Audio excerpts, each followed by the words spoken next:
tomatoes. We put them in salads, sauces, and on the top of every good pizza. But believe it or not, there was a time when people thought tomatoes were a deadly poison. It's true. The following information comes from a reliable source. So let's bite into the incredible but misunderstood history of the tomato. Let's get into it.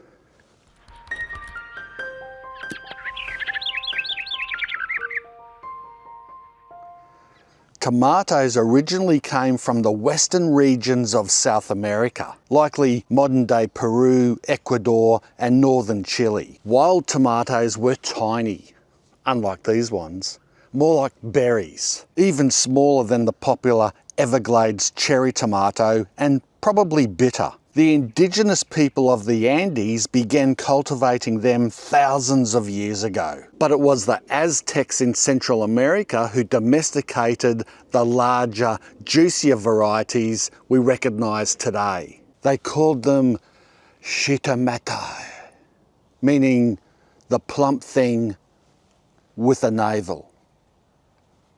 I reckon it's pretty spot on. No, not me. The tomato. Spanish explorers brought tomatoes back to Europe in the early 1500s. But here's where things get weird. In parts of Europe, especially England, people grew tomatoes as ornamental plants, not food. Why? Because tomatoes belong to the nightshade family, a deadly species of plant, the same family as deadly plants like belladonna and mandrake. Some people even believed that eating tomatoes could kill you. They even called them red poisoned apples. So why did they think tomatoes were poisonous? It wasn't surely just the nightshade link. No, wealthy Europeans were eating tomatoes off pewter plates which contained lead. The tomato's acidity would leach the lead out, people got sick, and the tomato copped the blame. Typical stupid rich people. This deadly fruit myth lingered for over a century, like a wandering vine, until eventually the Italians, of course, embraced the tomato, especially in Naples, and turned it into the base for sauces and dishes we still love today. By the way, what's the best smelling tomato in Italy? Aroma.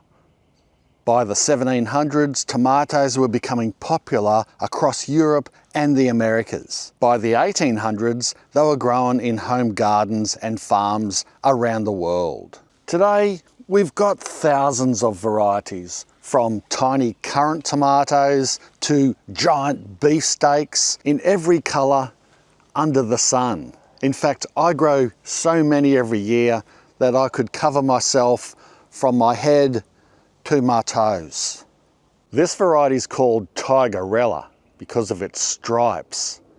And here's a few tips from experience. Tomatoes love full sun, deep watering and rich soil. Prune the suckers, stake or trellis them well, and you'll get a better crop with fewer fungal issues. No one likes fungal issues. And if you've ever been told to bury a banana peel or a fish head underneath a tomato plant, it's not complete nonsense, and in fact it works really well, but so does general fertilizer and compost.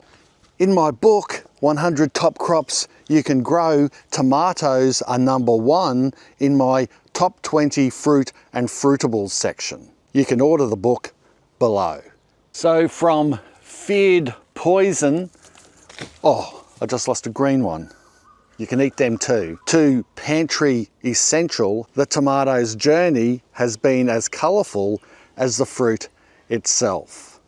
What type of variety do you like growing? Let me know in the comments section below. And if you like this story, give it a big red thumbs up, share it around, and well, we'll catch up in the next one. Cheers. Bye for now.